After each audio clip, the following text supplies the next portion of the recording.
Industry Insider coming to you from Alfred and Constance here in Brisbane. It's it's a Monday. Joining me, Jimmy from My Fiction. How are you, Jimmy? Good, man. How are you? Hey, I'm great, mate. Thank you for that beer. Where is it? It's over here.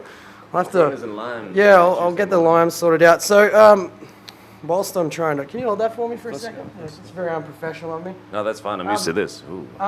Good evening. So, Bigsound starts tomorrow, but we're doing some early interviews today just to get everything out of the road. I'll grab that back. Thank you very much, sir.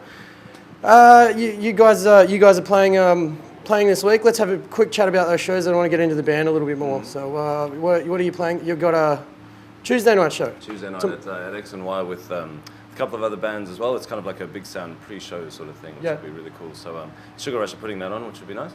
And then Bigsound week, which would be just basically trying to test our livers as much as possible, and then basically Saturday night we'll be having another show in the suburbs in Albion for Leaded Whip. So okay, cool. So busy tell us a little bit more about My Fiction. You've had one record out in 2010, and that was received really well. Now, the whole CMJ buzz, was that from that record? Yeah. As I read? Yeah, tell us a little bit more about that. CMJ, we hooked up with a couple of cats in LA while we were over there, and kind of we went over there for Music Expo, which is one of sort of, I suppose it's like the big sound of Hollywood. Absolutely. So we met up a lot of really cool people there, a lot of people that are really supportive of the industry and all that sort of stuff, especially of wayward Australian bands who sort of go out and find themselves over there and kind of want in amongst all the hype and all that sort of jazz. So they kind of put our CDs in the pigeonholes of every college radio DJ out there, and basically from there we ended up on the charts and stuff like that, which was really nice, and it was really well received, I suppose. You got quite high at one point. What, did you make the top 200, but you got up to what, 13? Yeah, up to 13, which is really cool. So as far as I knew, we were there for a couple of weeks, and I don't know, we were just stoked about that, because it's kind of like, it's almost like that's exactly the sort of scene that we were approaching in America, which makes us really excited, especially for the release of our following. Look what college did for Crowded House. That's it. It's like, Jesus Christ, they still get smashed over there on the radio, Now let's have a chat a little bit more about you got a record launch on September 28th. That's it, yeah. At the zoo. At the zoo. Yeah. Gotta love the zoo. Yeah.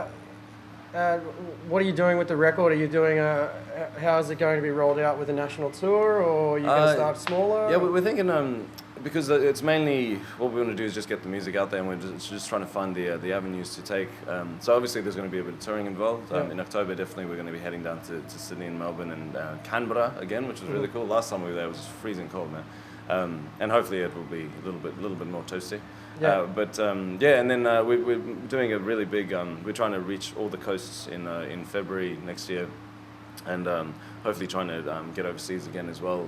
Just sort of, again, this period between now and next year will be kind of like, trying to just promote our music in America, trying to see as much as we can, as much hype as we can get over there. And then as well as Australia, always good to have an Australian crowd and everything like that. And I mean, Australian punters are the best punters in the world, man. So it's like so we're keen to make a bit of an impact on the music scene in Australia as well, which would be really cool. So excellent. We're growing our hair specifically for it. Yeah, as well, great. so. Nice keeping it tight, as you were saying before. That's nice and tight, baby. That's it.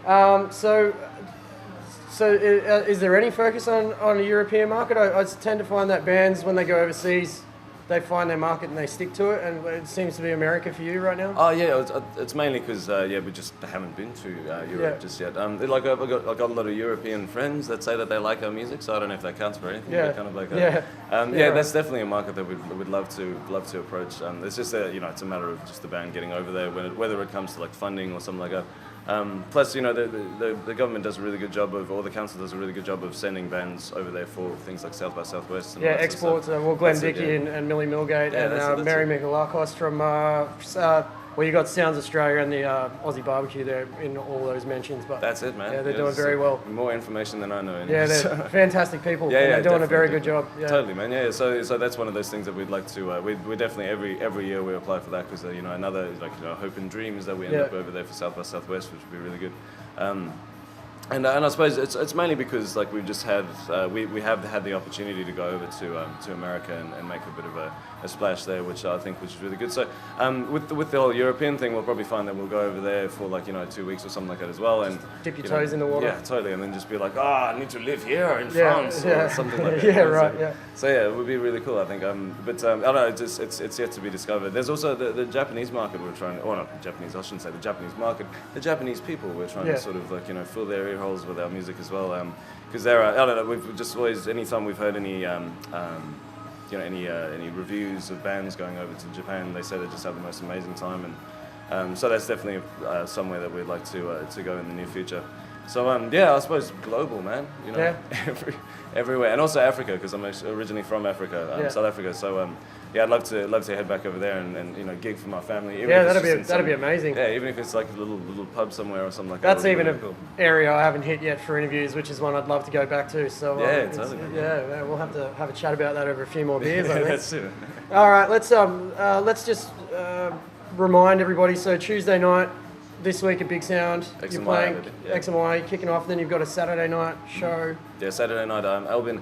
It's I've forgotten the name of the warehouse, but it's full Let It Whip, man. So it's all over the internet and everything like that. So just have a look at it. And then you've also got your record release on September 28th. Yeah, great, man. Really cool. Cool. So. And if you want more information, you can go to myfiction.net to follow the guys and make sure you get to the record launch. At the zoo, I'd be there. If I'm up here, I'll definitely make it. It's a massive place, so you can all be there. Absolutely. Really cool. Big, all right, Jimmy. Sweaty people. Thanks very much for your time, man. Thank you very much for the beer. Cheers. Myfiction.net. Make sure you check them out. It's Bigsound, people. Bigsound 2013 for Industry Insider.